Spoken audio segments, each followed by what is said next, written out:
So high court ఏం తీర్పిచ్చింది? High court 2 years ఇచ్చింది sir, తగ్గించేసింది. 5 ఏళ్ల శిక్షను 2 ఏళ్లకు తగ్గించింది. ఇంకా వానికి న్యాయం కోసం పోయిందేమో ప్రత్యూష తల్లి, వీడికి జీవిత ఖైదు పడాలి, ఉరి తీయాలి వాడిని అని చెప్పి ఈ తల్లి పోతే, ఈ తల్లికి న్యాయం జరగకపోగా 5 ఏళ్ళు ఎట్లా ఎత్తారా వానికి 2 ఏళ్ళు సరిపోతుందని 2 ఏళ్ళు చేశారు. 2 ఏళ్ళు ఇచ్చేసి సిద్ధార్థ రెడ్డి ఒక 40,000 రూపాయలు ప్రత్యూష కుటుంబానికి నష్టపరిహారం ఇవ్వాలి.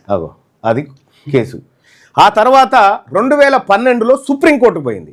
సుప్రీంకోర్టు పోయి సుప్రీంకోర్టులో కేసు వేస్తే దాదాపు ఒక 13 సంవత్సరాల పాటు అది నడుస్తూనే ఉంటే ఈ 2025లో గత 4 నెలల నుంచి ట్రయల్స్ నడిచినాయి సుప్రీంకోర్టులో. ట్రయల్స్ నడిస్తే ట్రయల్స్ అయిపోయినాయి. తుది తీర్పు రిజర్వ్ పెట్టింది సుప్రీంకోర్టు.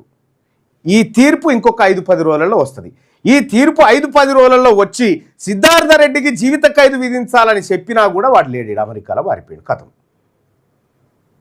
ఇది ఒక బీసీ బిడ్డ ప్రత్యూష హీరోయిన్గా ఎదిగినటువంటి క్రమంలో ఒక సిద్ధార్థ రెడ్డి అనేటువంటి దుర్మార్గుడు హత్య చేసి ఆధారాలు మాయం చేసి పోస్ట్ మార్టం డాక్టర్ను కూడా హత్య చేసి హ్యాపీగా అమెరికాలో వాని జీవితంలో వాడున్నాడు.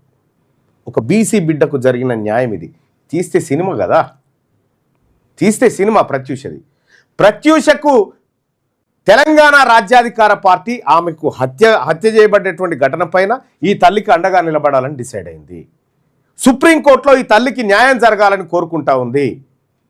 24 సంవత్సరాల నుంచి మనోవేదనకు గురై న్యాయం కోసం తిరుగుతున్నటువంటి ప్రత్యూష తల్లి, ఆ కుటుంబం, సరోజ గారికి మేమంతా అండగా నిలబడతాం బీసీలం.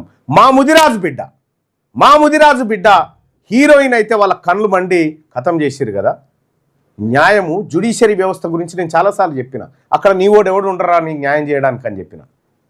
అక్కడ నీవోడెవడు ఉండడు న్యాయం చేయడానికి. సేమ్ బీసీ బిల్లు కాలేదా? 42% బీసీ రిజర్వేషన్ బిల్లు ఏమైంది? కులగణన చేసినోడు రేవంత్ రెడ్డి, దానికి కేసు వేసినోడు మాధవరెడ్డి, వాదించిన ఆయన ఇంకో రెడ్డి, ఆపోజిట్ నుంచి వాదించిన ఆయన మయూర్ రెడ్డి, ఆయన ఇంకో రెడ్డి జడ్జి.